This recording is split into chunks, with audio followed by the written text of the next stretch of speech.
بالله من شرور أنفسنا ومن سيئات أعمالنا من يهده الله فلا مضل له ومن يضلل فلا هادي له ونشهد أن لا إله إلا الله وحده لا شريك له ونشهد أن محمدا عبده ورسوله صلى الله عليه وعلى آله وصحبه ومن تبعهم إلى يوم الدين. السلام عليكم ورحمة الله وبركاته. از خداوند مهربان توانا طلب داریم کوتاهی نارسایی ما مغفرت کند، ما ابراهیم را هدایت کند، توی دنیا را برای ما روزی کند، ما به کردن کارهای خوب موفق کند، از کردن کارهای ناشایسته دور دارد.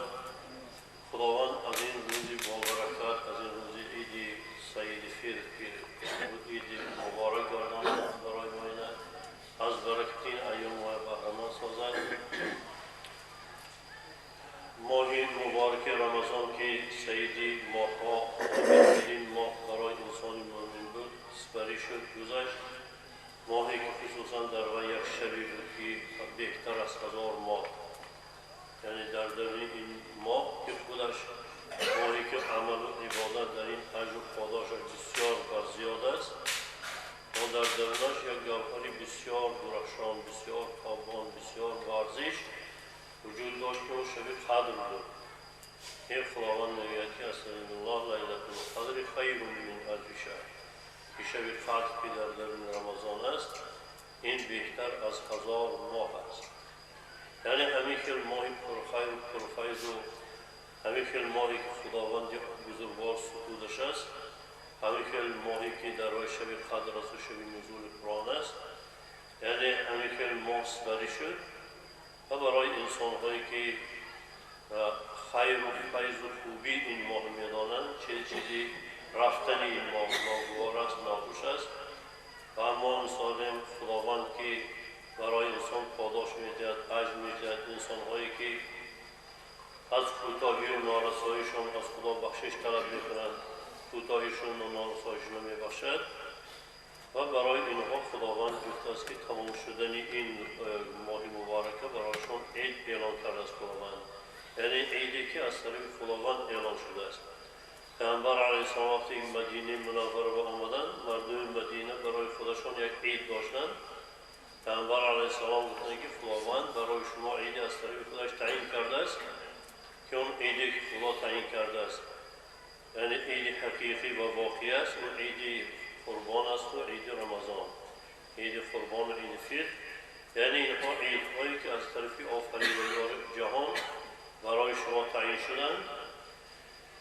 همین که مقصد پیامبر علیه السلام گفتند، یعنی اون چیزی که در عرف جاهلیت عرب بود، در عرف پیش از آمدن اسلام بود، که اون عید عرفشون و عادتشون و چیزی که از نزد بشر تحریزی شده است، از پیش انسان اعلان شده است، یعنی اون چیزی که از طرف خداوند برای انسان گذاشته شده است و این برای خیر و فیض و خوبی زیاد است.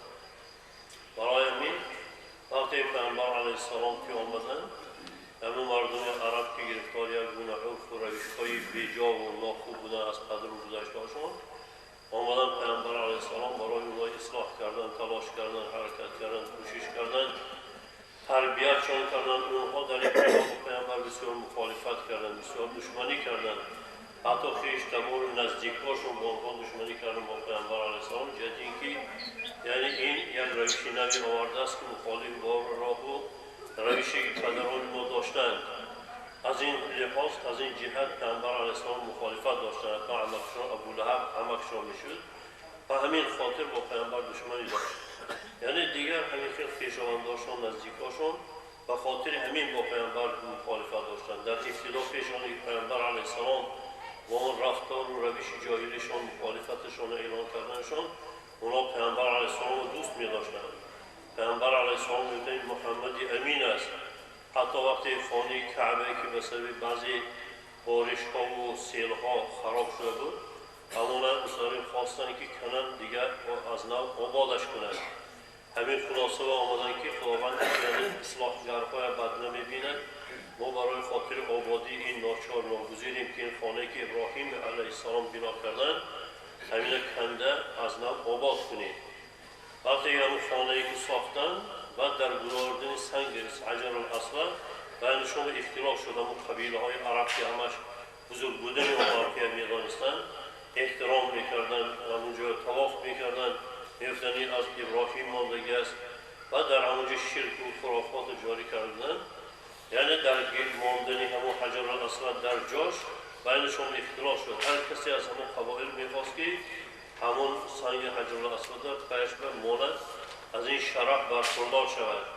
وقتی که همین مسئله بینشون درگیر شد و حلش نیافتن، گفتن همین با خودشون همین خیلی فکرشون مغلطی که همین اولین کسی که در آید چه قضاوت و حکمت حکمی همونه قبول میکنیم و گفتی اوی کار میکنیم. پیامبر علیه السلام آمدن و دیدن همش راضی شدن، گفتن امین آمد، گفتن محمدی امین، گفتن انسانی امین که از این هیچ دروغ، هیچ خیانت، هیچ خطا ندیدیم.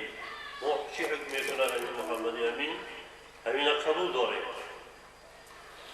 بعد پیامبر علیه السلام گفتن که یک چادر بیاره، چادر گرفتن آورد مال گرفتن، چادر موندن. خودی پیامبر علیه السلام حجر الاسود گرفتن بالای همون چادر رو موندن. گفتن اکنون همتون هم مردمای برای هر قبیله ای هستی از هر قسمتی از همین چادر برابر خودید بردارید.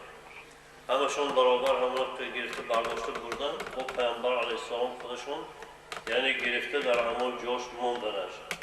یعنی این که شخصیت داشتن پیامبر علیه السلام.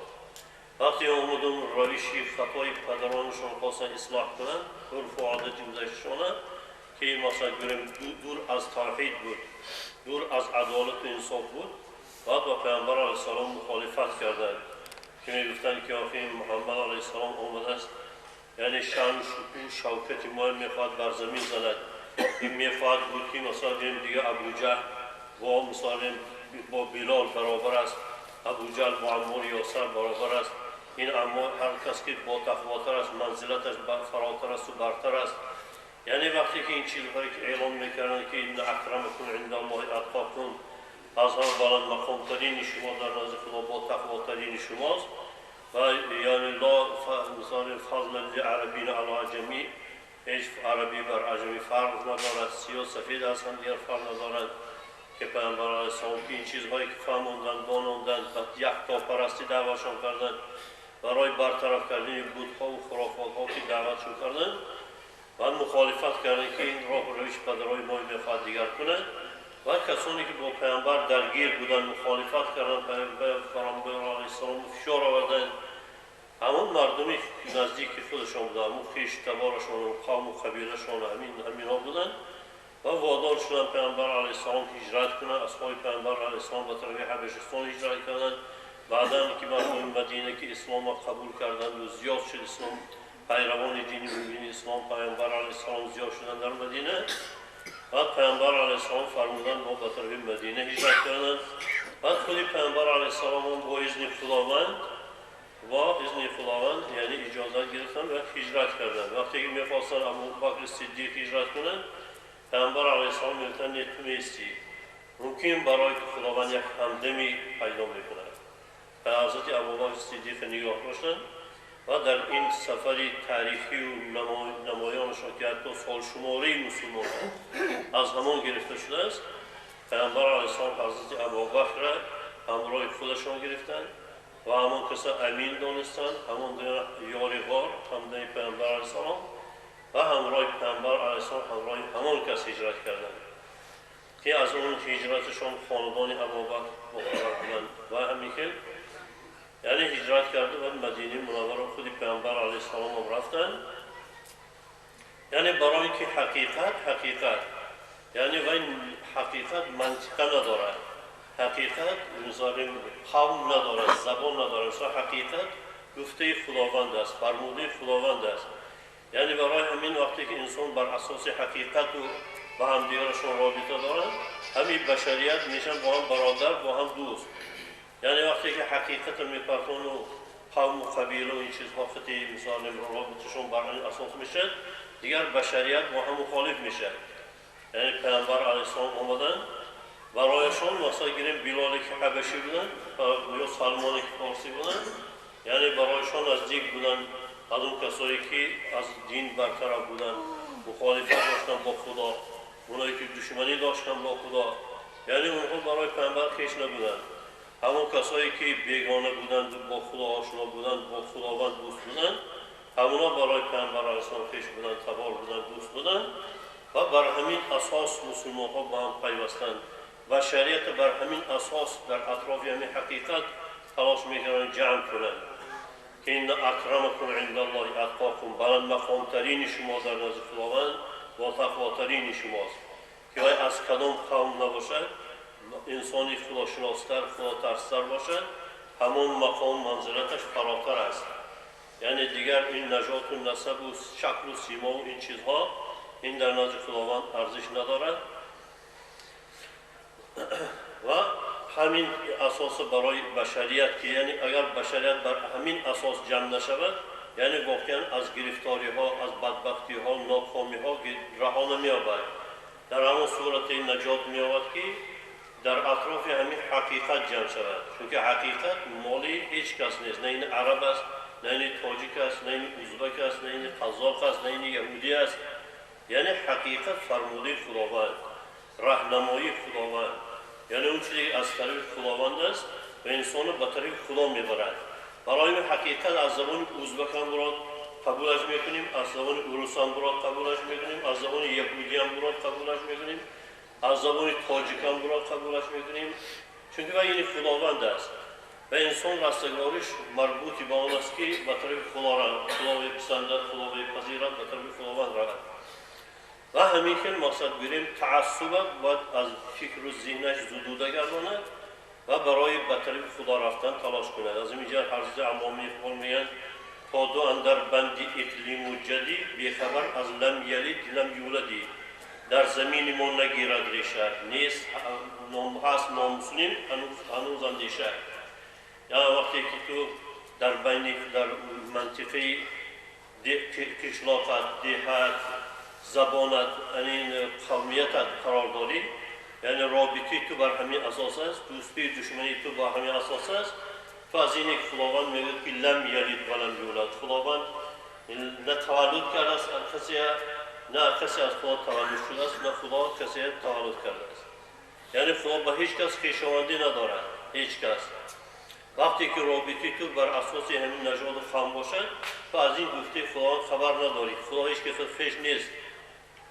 برای همین وقتی خدا هیچ کس خویش نیست، یعنی انسان همون چیزی که خدا گفته است فرموده است با پیروی همون انسان میتواند که مثلا شخصیت پسندیده شد. بر همین اساس باید بشریت و هم متحد شوند. خداوند برای میگه یا ایها الناس انا خلقناکم من ذکر و انثی، همین اعلام میکردن برای بشریت که ای مردم، برای اینکه ما آفریدم شما آفریدیم از یک مرد و یک زن، از یک پدر و مادر همین شما به دنیا آمدید، همین شما یک نژادید، یک نژاد. یگان که این خیلی نیست که دیگه نژاد دیگر باشد، دیگه نژاد. همین بشریت همش از یک اصل، از یک نسل، از یک جنس، از یک اساس. و همین اساس است که حضرت شیخ سعدی میگن که بنی آدم اعضای یک دیگرند، یعنی بس بر اساس همین گفته‌های پیامبر خداوند که بنی آدم اعضای یک دیگرند که در آفرینش یک گوهرند، چو زی بدر داورد روزگار دیگر روزها را نماند قرار، تو که از مهنت دیگران بیغمی نشاید که نامد نهند آدمی. یعنی وقتی که دیگر انسان ها رنج میکشند، پروانه داری بی‌پروایی میکنی، یعنی تو واقعا از انسانیت بیخبری، از انسانیت دوری. سالم درستم در رنج باشد، باید مسلمان انسان یک مومن ناخوش باشد از گرفتاری هر یک قوم، یعنی بدبختی و ناخوبی و شقاوت برای هیچ کس قبول نداشته باشد، برای هیچ انسان باید قبول نداشته باشد که مثلا از کدام قوم است، از کدام قبیله است، از کدام جنسیت است. وقتی انسان ها که از این دور شدن و شریعت بر همدیگر مخالفت پیدا کردند، انسان ها بر ضد همدیگر شوریدند، یعنی یک کس از یک کسیش استعمار میکند، یک کس یک کسیش تاراج میکند، یک کس یک کسی میکشد، خرسند میشد که مثلا ما قومی مثلا گرفت فلان قوم مغلوب کردیم، فلان قوم استعمار کردیم، فلان قوم مثلا سرکوب کردیم، تاراج کردیم، از همون قومی خودش، همون نژادی که خودش از همون است، از همون مثلا سرکوب کردن، تاراج کردن، استعمار کردن، استبداد کردن برامون یعنی خوشحال میشه. همین برای خودش یک کاری سنجیده میدانه از جدی فریبی که شیطان داده است. یعنی در تعریف نگاه کنیم همین چیزی که عامل تفریقه مردم بشریت، از هم پاشی بشریت، حلاکت بشریت که بر اساس همین که یعنی جنسیت ها و قومیت ها و دیگر ها با هم دیگر یعنی مخالفت میکنن و شیطان تلاش میکنه که همین چیز برانگیزد، از همین واسطه استفاده کنه برای انسان نابود کردن، هلاک کردن، برهم زدن انسانیت. برای همین عرض علامه اقبال میگن که نگاه کنید زیر پای این بوتی ناارجمند آدمیت کشته شد چون گوسفند زیر پای این بوتی ناارجمند. یعنی این یک بوتی است که شیطان با انسانهای تحریک کردن برای پرستش وی، برای منصوب شدن به وی، همین که به جان همدیگر میاندازد که انسانیت از بین میرد، انسانیت کشته میشد، نابود میشد. و دعوت پیامبر علیه السلام برای تمام انسانیت و اون بشریت که شما دانید که همین شما از یک پدر و مادر هستید، احساس بیگانگی باید نکنید. و جعلناکم شعوبا و قبایل لتعارفوا، شما با قوم قبیله ها جدا کردیم تا این برای شما عنوان باشه، ادرس باشد برای شما که این فلانی، همون فلانی مثلا گیریم مثلا راغب، فلانی مثلا خوجندی، فلانی فلان جایی. یعنی این برای شما یک ملاک ارزش نیست. ارزش شما این اکرمکم عند الله اتقاکم، از همه با ارزشترین شما، بلند مقامترین شما، با تقواترین شماست. برای همین خداوند که ماه مبارک رمضان برای انسان ها لازم گردان، برای انسان های مومن، یعنی اصلی از این مقصد، از این مقطع نائل شدن به همون تقوا که انسان منزلت و مقامش به همون وابستگی داره. برای همین خداوند گفت کتب علیکم الصیام کما کتب علی الذین من قبلکم لعلکم تتقون. یعنی برای شما فرض گردانده شد روزه چنانه که برای کسانی که پیش از شما بودن فرض شد، تا اینکه شما از تقوا بهره مند شوید.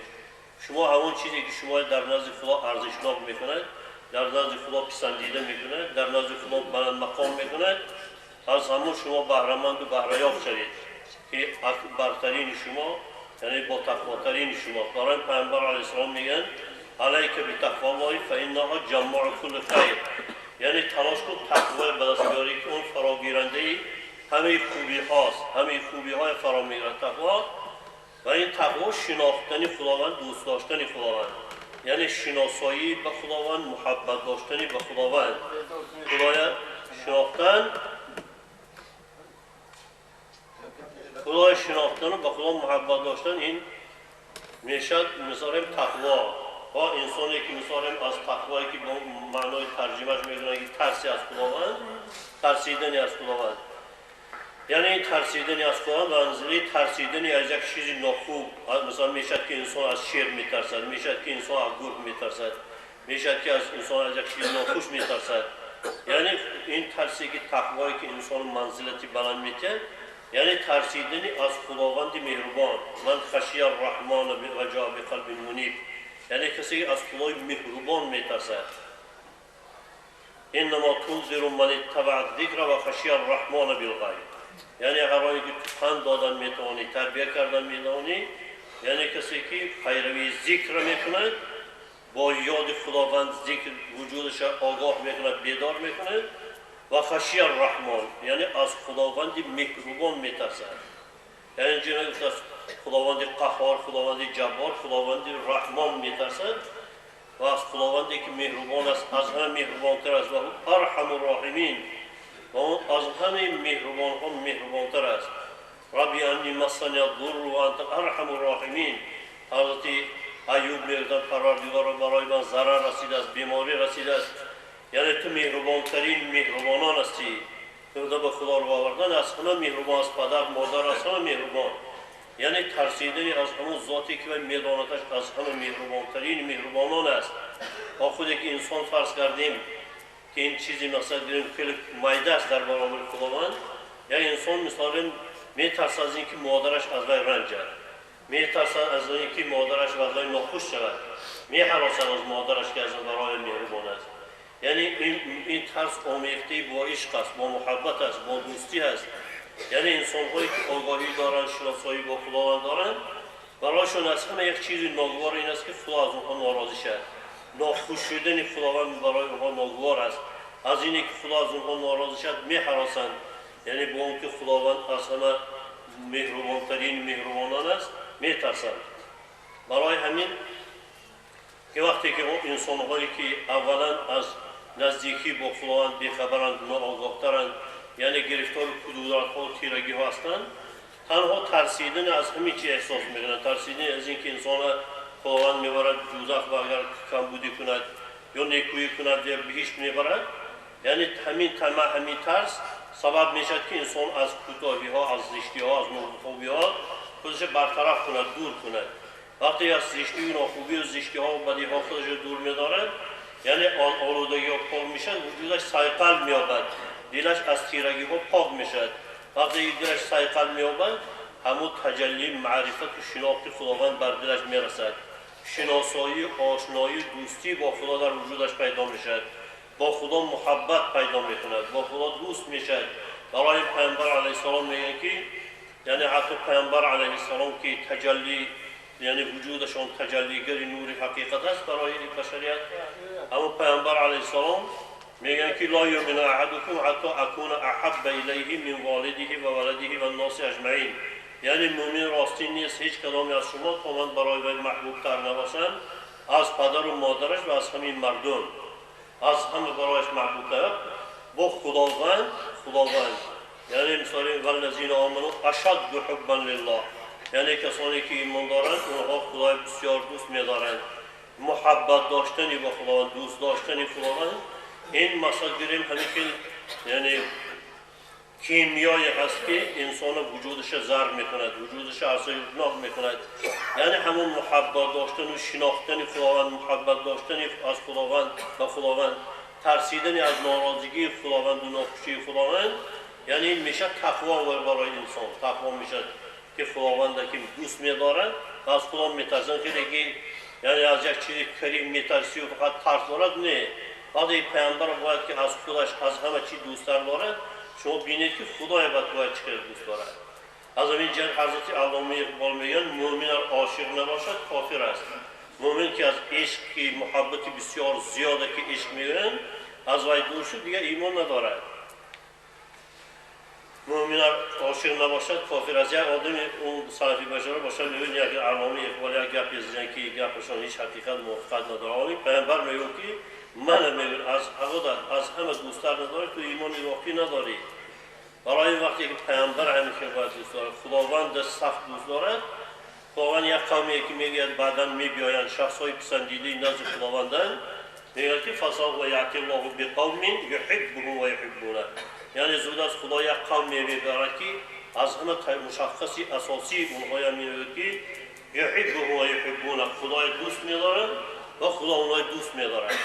یعنی خدا هم دوستشون می‌دارد. خدا با نظر محبت و رحمت با اونها نظر می‌کند. خدا دوستشون می‌دارد و خدای دوست می‌دارد.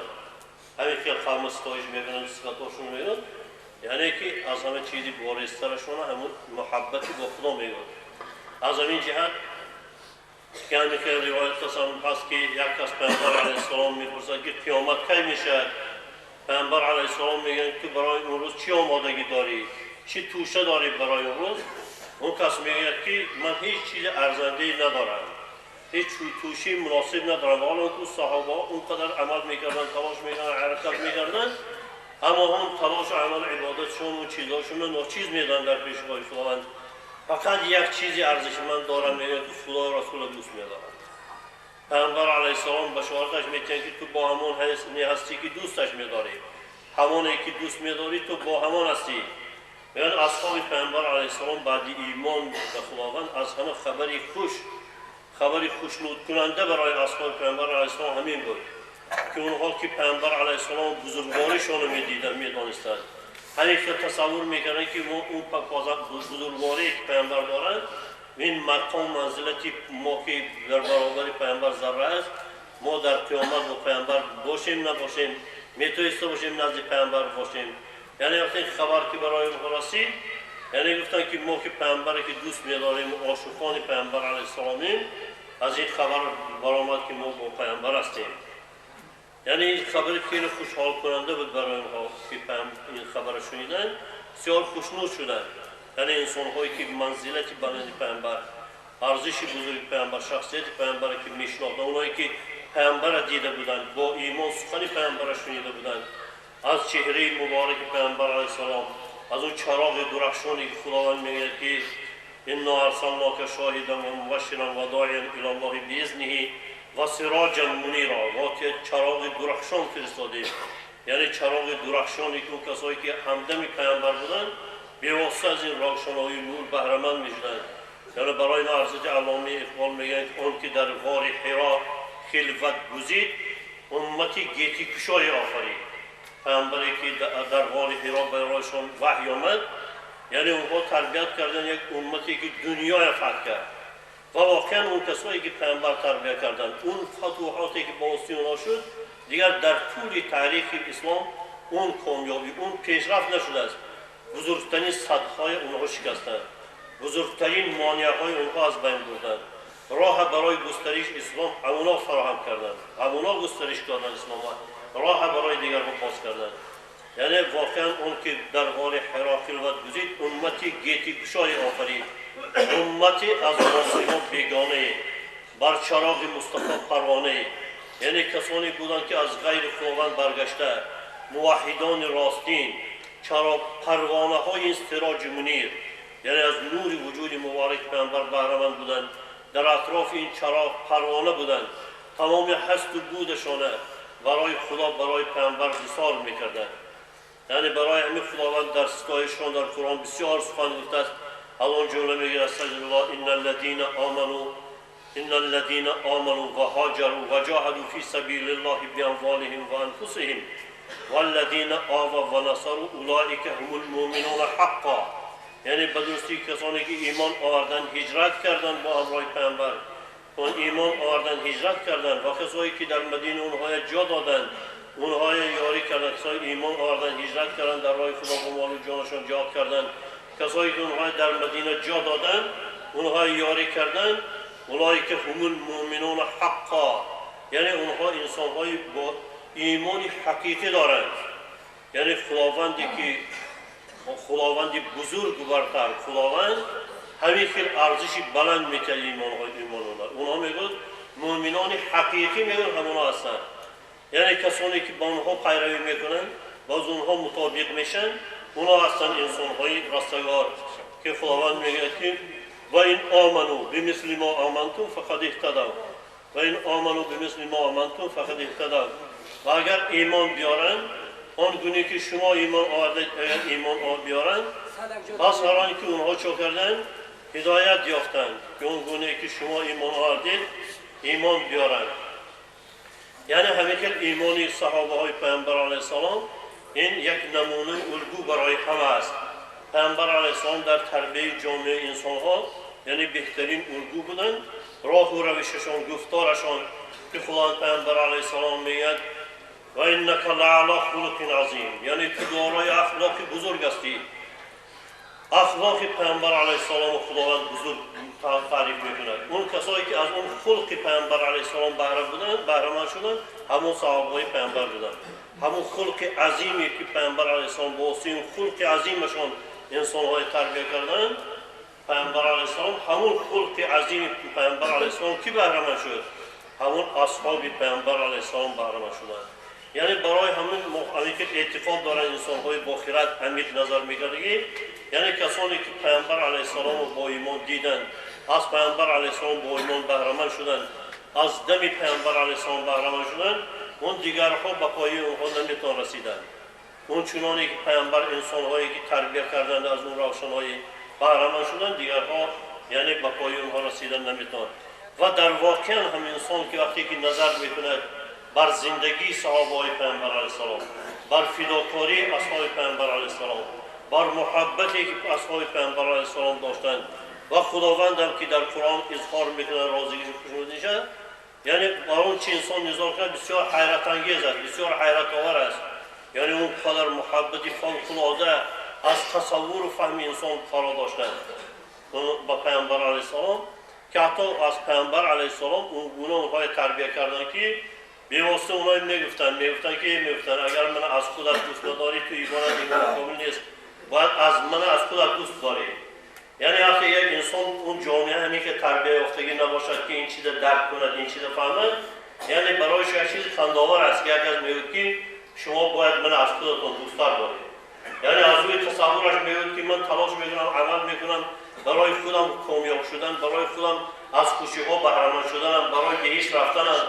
من وقتی که پیامبر علیه السلام میگوید من باید از خودم دوستتر دارید، یعنی این درک و این فهم و این برداشت هر کس ندارد. برای ما انسان‌های عالی بعضی چیزهایی میگوید که این انسان‌های خشک و درک کردن و فهمیدن نمیتوان. برای اینکه این از دیدگاه عرفانی اگر تحلیل نکنید، از روی تصور ظاهری این حقیقت درک کردن و دریافتن یعنی کار مشکل است. و مانند این که انسان که در نتیجه ایمان به خداوند، ترسیدن از خداوند، تلاش کردن برای خداوند، تزکیه یافتن، دلش که سیقل میگیرد، سیقل مییابد، در وی همون نور حقیقت تجلی میکند. یعنی مانند یک آینه که در وی روشنایی میزند، عکس نور روشنایی میزند، همون آینه محو همون روشنی میشه، یعنی وجودش درک همون روشنی میشه. برایش مثلا گرفت به اون روشنی وجودش ارزش ندارد، در صورتی که ارزش خودش در همون نور میبیند، در همون روشنی میبیند. یعنی وجود اونها همین که نور پیامبر دریافته بود، همون حقیقت وجودشون درک کرده بود که میدیدن به اون حقیقت، به اون نور، یعنی اونها یک چیزی بی‌ارزش کوچ هستند. و در واقع میگفتن که پیامبر که از خودم و شما دوستان می‌دارم، برای پیامبر و برای اصحاب پیامبر علیه السلام، یعنی از بهشت و همه چیز پیامبر محبوب‌تر بودند.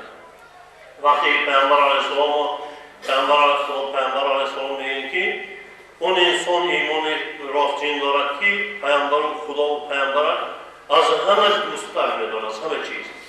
و اونها به این حقیقت راه یافته بودند، این چیز درک کرده بودند و همیشه تزکیه یافته بودند. و پیامبر علیه السلام هم اونها در نتیجه آگاهی تربیتشون به این حقیقت که درک کردند، شناسایی عمیقی با پیامبر علیه السلام داشتند، همیشه عاشقان پیامبر بودند. حضرت علامه اقبال میگن ایتیهی از ذوق و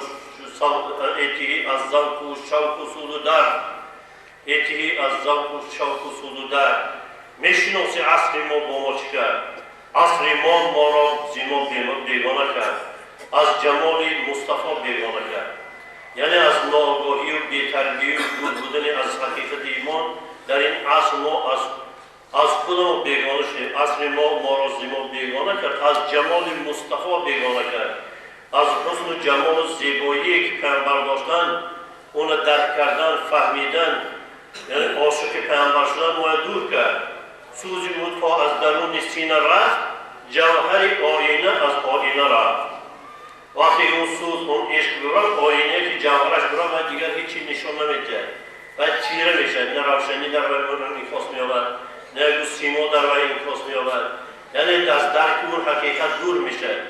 یعنی محبت پیامبر علیه السلام همون صیقلگری دلها و وجود انسان است و برای این دریافتن و از این بهره‌مند شدن انسان‌ها باید که یعنی حرکت کنند، تلاش کنند، از خداوند این نعمت، این خوبی طلب کنند. که حضرت علامه اقبال میگن که سوز صدیق و علی از حق طلب، سوز صدیق و علی از حق طلب، اندکی عشق نبی از حق طلب، زان که امت را حیات از عشق اوست، ساز و برگی کائنات از عشق اوست.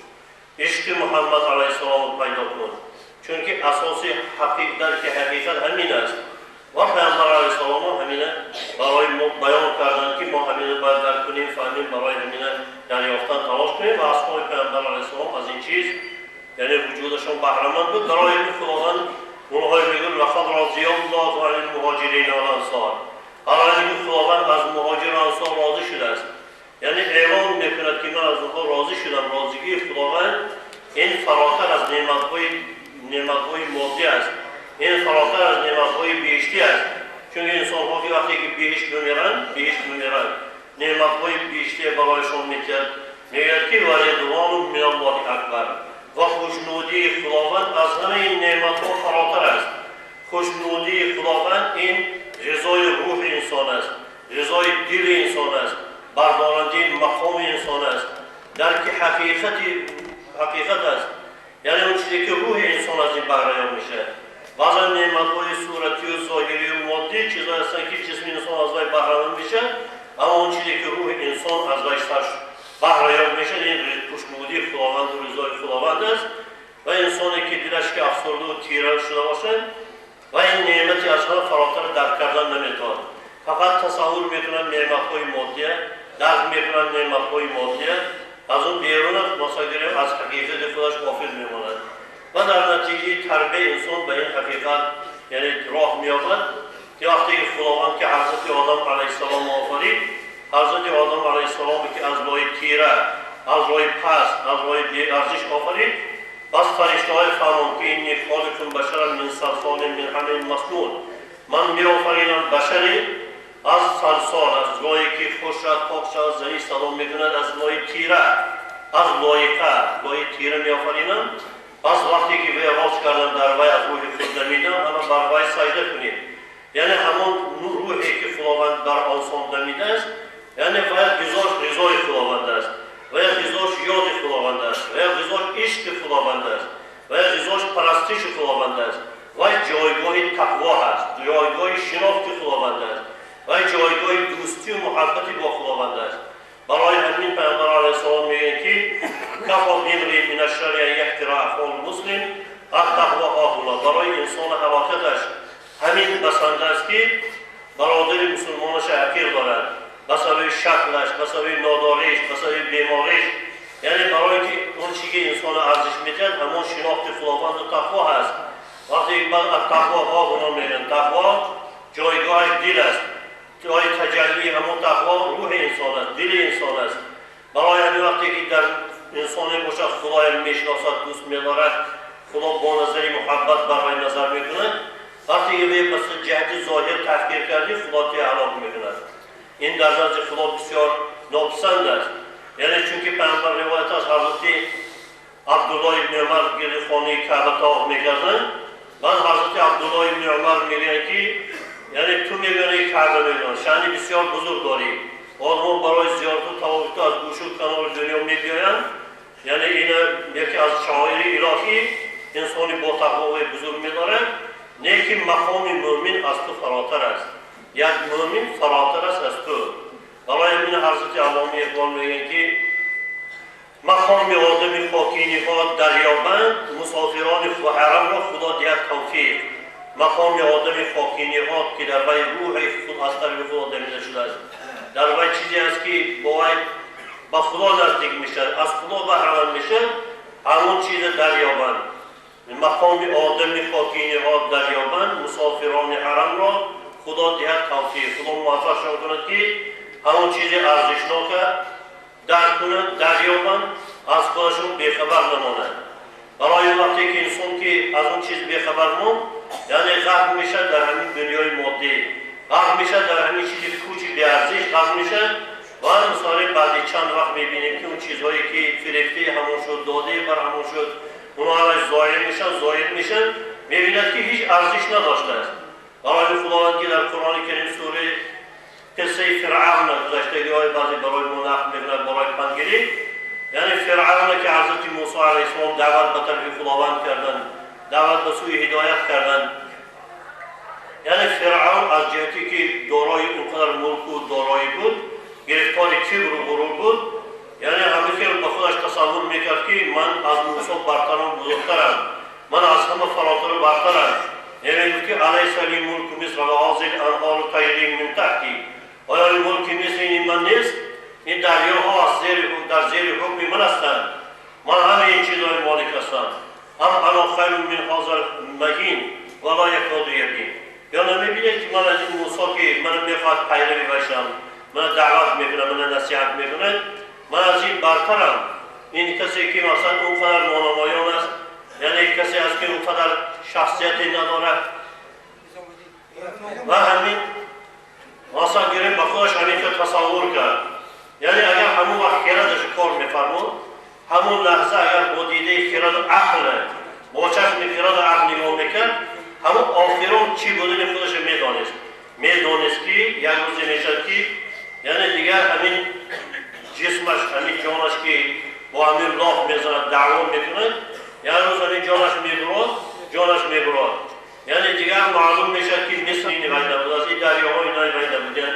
یعنی میگرش در دنیا کفن میپیچوننش، می‌بیند که با همون آدمی که کمترین آدم که از جهت ظاهر یک کیل بوده است. مثلا یک آدمی که هیچی نداشت، اینا همون هیچی نداشتگی او، اینا هیچی نداشت، هم هیچی نداشت. می‌بیند در واقع هرش یکم. از همون ابتدای انسان خردمند نظر کنند می‌داند که می‌بیند که در همین لحظه همون نادارترین کس که یک گونه برابر بود. یعنی روایت می‌کنند یک کلمه حضرت شبلی در قبرستان می‌رفتند، یک گروه آدم‌ها می‌بینند که می‌بینند گروه آدم‌ها در دارنده و ثروتمند و قبرستان می‌بینند.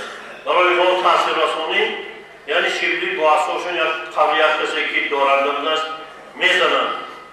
میگن تو میگفتی من وزیرم، من دارا هستم، تو دارایی؟ چه دروغ میگفتی؟ یعنی دروغگو بودی، تو دروغ میگفتی. یعنی امروز معلوم است که هیچی نداری. یعنی همون وقت معلوم بود که یک بیچاره است، ناتوان است و خدا میگه که الله الغنی و انتم الفقراء. یعنی تنها خدا غنی است و همین شما فقیری، همین شما حاجتمندی، همین شما بیچاره، فکر کنید، اندیشه کنید، حاجتمندی، همین شما. یعنی و همون که ابتدا فکر میکرد میدانست که و حاجتمند است، بیچاره است، ناتوان است، بینوا است، اما همون غرور پیش چشمش گرفت، پیش خیالش بست و خیال میکرد که من چقدر بزرگم. وقتی که در دریا که غرق شد، همین چیزها که از دست ایران بود، من ایمان آوردم، پروردگار موسی و ایمان آوردم. دیگر هیچی نبوده است، هیچ چیز نمانده است. یعنی در اون وقت من میبیند که مثلا گرفت بر گروه باز زده است. مثلا چیزهای ناچیز از اون چیز ارزنده که آشنایی با خداوند، شناسایی با خداوند، نزدیکی با خداوند، پسند دیده بودن در نزد خداوند، مثلا این چیزهای ناچیز از اون چیز غافل ماند و دور ماند. برای خداوند میگه یا ایها الذین آمنوا یا ایها الذین آمنوا لا تلهکم اموالکم ولا اولادکم عن ذکر الله و من یفعل ذلک فاولئک هم الخاسرون. این کسانی که ایمان دارید، انسان‌هایی که خدای میشناسند ایمان دارید و کافر پناه ندارند، یعنی شما مال و فرزندتون از یاد خدا غافل نکنید. یعنی خدا نمیگه که شما باید مال نداشته باشید، شما باید فرزند نداشته باشید. شما مال داشته باشید، فرزند داشته باشید، دارایی باشد، لیکن شما از خدا غافل نکنید. برای حضرت مولانا میگن که چیست غفلت؟ غافلی و بیخبری دوری از خداوند. چیست غفلت؟ حب دنیا داشتن، محبت دنیا در دل جا کردن و اسیر دنیا شدن، عاشق دنیا شدن.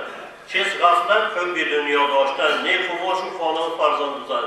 این متاع داشتن، خانه داشتن، فرزند داشتن، زن داشتن، یعنی غفلت نیست، این نعمت است.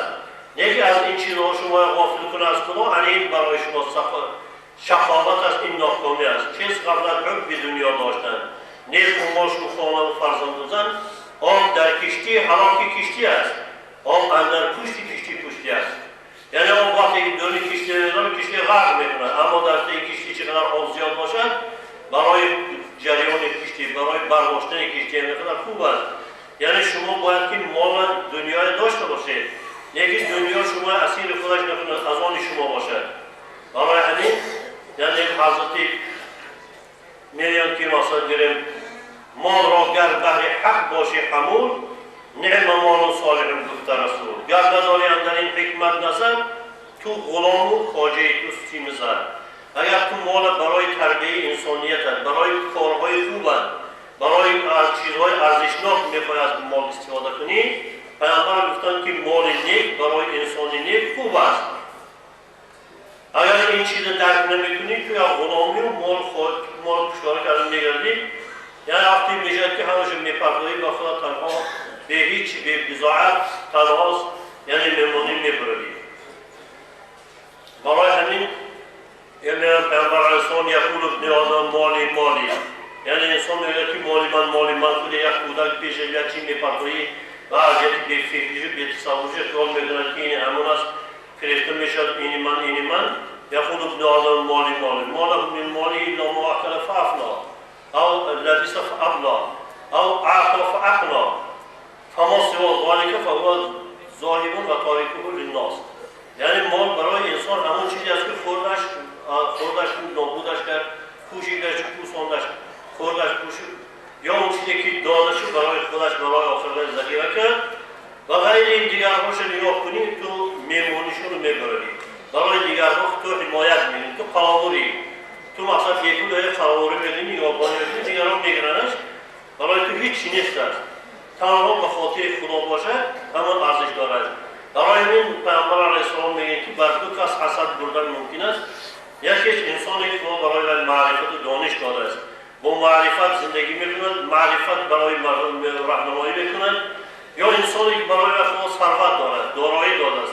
با اون ثروت و داراییش کارهای خوب میکند، صدقه جاریه میکند، کارهای پسندیده میکند که برای وی ذخیره میشد در روز بازپسینش. یعنی برای حسد بردن، یعنی منم این حسد به معنی اون فیلم میشه که یک از نعمتی که یک کس میبیند نمیخواهد. این بد است. یکی از زشترین اصلاح‌ها این است که خدا یک از بیان نعمتی انسان غشش بیاد، انسان ناخوش شود، خدای دادگیش بیاد انسان ناراضی شود که من خدا چی داده است. این حسد بد است. اما یعنی اون چیزی که پیامبر در اینجا میگن، یعنی یک نعمتی برای یک کس داده است، خدا میگه باید زیاده کنه این نعمت. خدا من برای که نعمتی که مانندی که از این نعمت برای خوبی ها استفاده میکند، من هم همین داشته باشم برای همین از اون استفاده کنم. یعنی وقتی که همین آرزو میکنم تلاش میکنم برای همون به دست آوردن. وقتی برای همین مقصد تلاش میکنم عمل میکنم، همش در نزد خدا پسندیده است. یا کسی که معرفت دارد میخواهد که خداوند برای دانش دهد، معرفت دهد. یعنی مال همچون یک چیز، یک وسیله وقتی که بخور برای کار خوب استفاده کرده میشه، یک نعمت خوب است. وقتی که انسان که از باور گرفتاری غفلت غرور کبر میشه، اسرافکاری ها و بدرفتاری ها، یعنی اون مال سریع هلاک انسان میشه و انسان گرفتاری یعنی غفلت میشه. اون چیز ارزنده، واقعا ارزنده، یعنی فراموش میکنه چیزی که ارزش انسان به اون وابسته داره. برای این حضرت مولانا میگن که انسان میگن که در زمین دیگران خانه مکن، کار خود کن، کار بیگانه مکن. کیست بیگانه تنی خاکی تو، کس برای اوز غمناکی تو. یعنی تو اکنون برای خودت کار کن، تلاش کن که برای خودت کار کنی. برای خود یک زمین یک کس دیگر خراجات کنی، وقت رو بزنی، مال خرج کنی، یک بنا کنی و بنا برای دیگر کس مانند تو نکن. برای خودت کن، برای آبادی خودت تلاش کن، برای خودت کار کن. بعد میگم که بیگانه که فکر میکنی که یک بیگانه که فکر میکنی که تو همان هستی، نگه تو نیستی. یعنی همون روحی که برای تو خدا دمید، همون دلی تو، چیزی اساسی تو همان از این بدنی تو میترسه از میپوسه از بین میرن. یعنی تو برای تلاش میکنی، هم از خراجات و زحمتت برای روانه میکنی. یه روز میبینی که مرد از این مردار شده است، همین زحمت تو ضایع شده است، بین رفتن. یعنی برای روحت آباد کردن، برای انسانیتت آباد کردن، برای خدای خوشنود کردن، برای آخرتت آباد کردن، حرکت و تلاش و سعی کن تا اینکه مثلا زیانگار رو نشی، ناکام نشی. یعنی از همین جهت پیامبر علیه السلام که وقتی آمدن انسان‌های به حقیقت زندگی آشنا کردن، انسان‌هایی که خودشان شناختن، خدا شناختن، یعنی برای خوشنودی خداوند تلاش کردن، زندگی کردن و خداوند کامیاب و موفقشان کرد. خداوند کوتاهی نارسایی ما مغفرت کند، ما برای ما هدایت کند، خوبی آخرت دنیا برای ما روزی گرداند. اللهم حبب إلينا الإيمان وزينه في قلوبنا وكره إلينا الكفر والفسوق والعصيان واجعلنا من الراشدين برحمتك يا أرحم الراحمين. شناخته شدند. این اندیشه برام دلالت می‌نماید که از لحاظ تعلیمات دینی پروردگار با استقبال کنندگان خود، یعنی توبه‌گویان و توبه‌کاران، در این رحمت الهی را باز نموده، ایشان را از آتش دوزخ که بزرگترین جزای آخرت است، از روی التفات و طاعت و عبادت هزار ماهی مسلمانی است. و قول یک قطار مفسران اسلامی این شب در روزهای پاک ماه شریف رمضان، یعنی شبهای 21، 23، 25 و یا 27 این ماه مجسته راست می‌آمد. اما با دلیل آن که در قرآن کریم 3 مرتبه بابت این ماه آیت نازل شده، از 9 حرف عبارت است و با ضرب 3 با 9 حاصل 27 به دست می‌آید. اکثر عالمان صاحب شریعت شب 27 را شب مقدس خودند، در راه عبادت و مغفرت بیشتر استوار باشند. همدیاران ارجمند، امینم که هر یک شما پرینسیپ های اصلی گومنیستی شریعت، مومن برادر مومن و دیگران مخواه آنچه که به خودت نمیخواهی. مومن باید خود را خوار نکند. سخن خوش صدقه است. محبت وطن از ایمان است و امثال اینها برین احادیث نبوی را در روزگارتان استفاده نموده.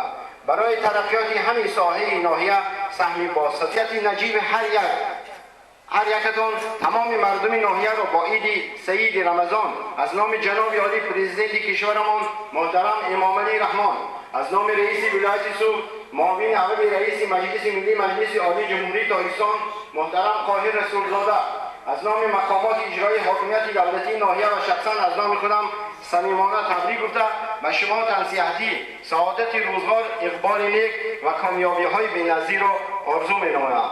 همیشه سربلند و سلامت باشید. عبدالکریم حکمتوف. مبارک باشد تویتون. عید سعید. همین مردمی ما برای خاطر آبادانی همین مسجد خیر احسان کردند. از جمله از همه روز جمعه تا امروز بعضی برادران به صندوق خیریه 650 سامان و از محله ها آوردن 2100 سامان، از محله دشت از اندربخش 300 سامان، 2500 رو از آوردن 50 سامان مبلغ را به مسجد وارد کردند. اینچنین در دوام همین و بسیاری از مادران بعضی روزان و دیگر اشخاصی که طلب دعا دارند درخواست رو که در حق ما در روزی و اجتماعی بزرگ و دعا کنید. از دولا درخواست میکنیم که حق دعا کنند. آمین. اللهم لك الحمد كما ينبغي لجلال وجهك وعليكم السلام سيدنا محمد وعلى اله قالت ناصر کریم است و میدانی خدا شناسی وزیر می‌دهد و در کسانی که نشسته کردند برای مسجد کار کردن کسانی که طلبکار دعا هستند و الله خواهششان را برآورده که برام برادران باش قرآن جهاد می‌کنند. یعنی همه برادران مسلمان باید از گرفتاری ها و ناخوشی ها راه گرداند، خوبی دنیا آخرت برای همین خواهران برادران ماوینچین و همراه برای ما روزی گرداند. خودش بهترین چاره‌گر دانا و حکیم است. حکیمانه خداوند خودش کارساز ما باشد. یعنی چنانکه که امروز در روز جمعه کلام خطاب صحبت داشتیم در ماه مبارک رمضان که ما این نزدیک شدنی به خداوند بهره‌گیری از خداوند است، ما نارسایی کردیم، کوتاهی کردیم، سستی کردیم. یعنی خداوند گفتیم خودش از روی بزرگواریش ما کشف کرده برای ما که در رفتن کوتاهی داریم و سستی داریم و خداوند بزرگ است و مهربان است. یعنی ما کشف کرده برای خداوند ما این از خاطرات طولانی ها و خاطرات میدیا حرف گذاشتنی نماز همین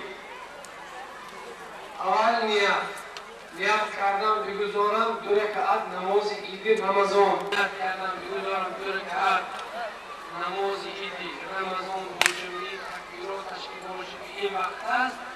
روی آوردم به قبله خرده ایمان و جهت کعبه اقتدا کردم به ایمان حوزه استفاده خالصا لله تعالی. الله اکبر که تحتاج گوشوده من سالیدن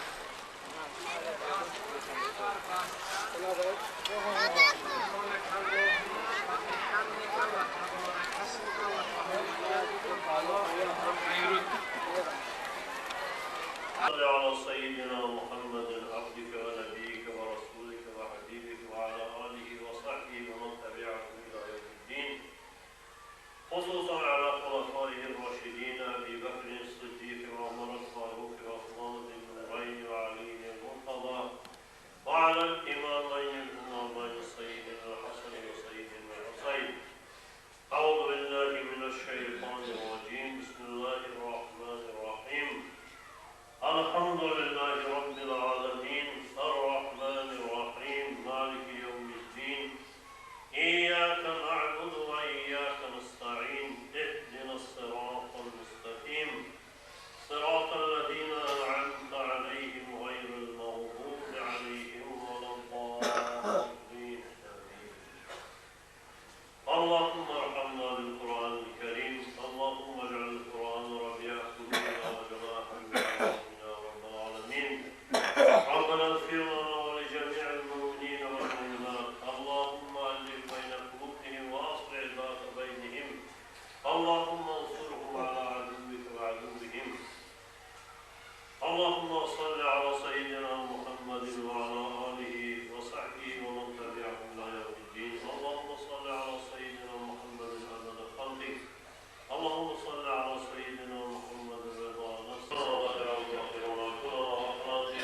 اللهم إنا نسألك من خير ما سألك منه نبيك محمد صلى الله عليه وسلم ونعوذ بك من شر ما استعاذك منه نبيك محمد صلى الله عليه وسلم وأنت المستعان وعليك البلاغ ولا حول ولا قوة إلا بالله العلي العظيم اللهم اجعلنا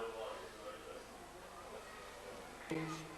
بسم الله الرحمن الرحيم الحمد لله رب العالمين الرحمن الرحيم مالك يوم الدين إياك نعبد وإياك نستعين اهدنا الصراط المستقيم صراط الذين أنعمت عليهم غير المغضوب عليهم ولا الضالين.